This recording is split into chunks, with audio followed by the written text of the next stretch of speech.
morning, guys. We're in Malaysia. We only have 4 days here, and we're gonna spend all 4 days in Kuala Lumpur.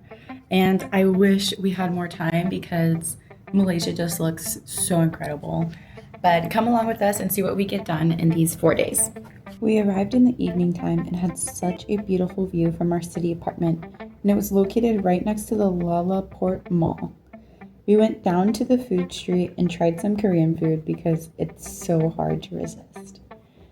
Then we took a quick stroll around LaLaport and ran into an anime convention, and they were having a huge concert, and it looked like a super fun time.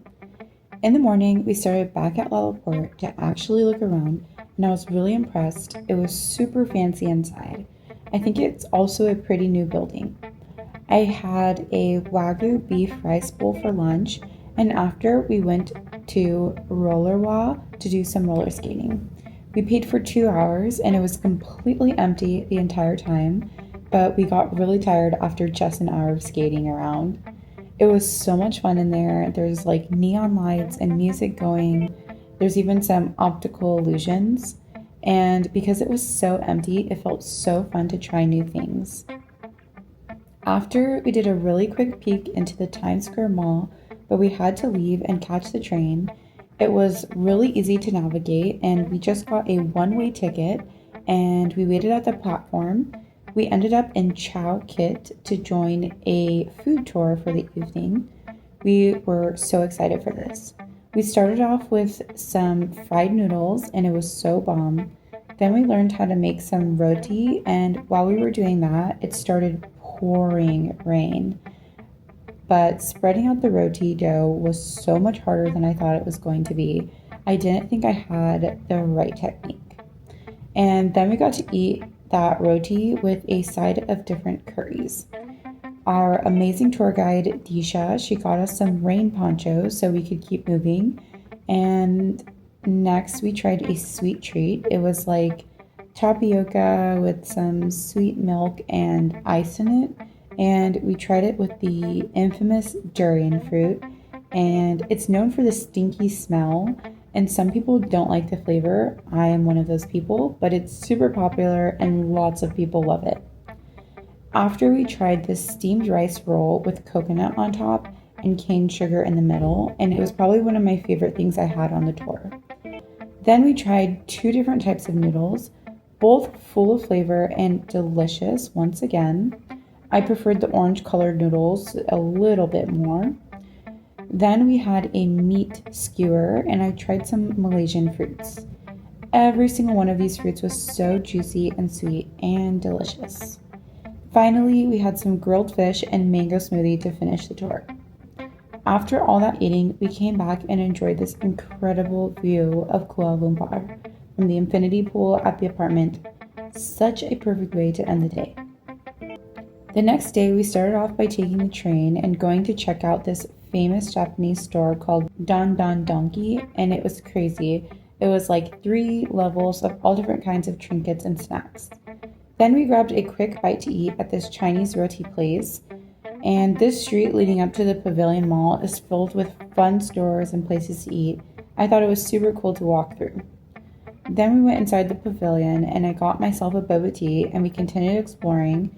We stumbled across a movie theater and bought tickets to watch the new Wicked movie. And then we noticed how beautifully they decorated for Christmas. I mean, I was shocked by the detail and the sparkles. There was little dancing snow bears and penguins. It was so cute.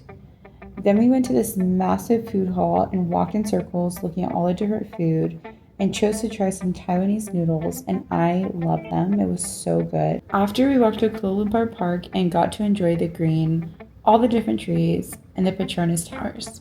Later that night, we went to Petaling Street, and it was small there. There wasn't many places to see, but we tried these cookies we saw all over TikTok, and maybe it's because they weren't fresh, but to me, they weren't the best. Then we walked through the street market, and it was a little overwhelming. Lots of bartering and people, and just across the street was Central Market. I found it a lot more peaceful, and it was really nice to walk around there.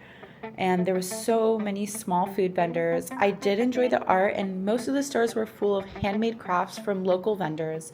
It was super fun and colorful, full of life. our last day in Kuala Lumpur, we woke up early and went over to the Batu Caves. We got there around 7:30. I was really excited and it was pretty empty, so we got to be one of the first people up that morning.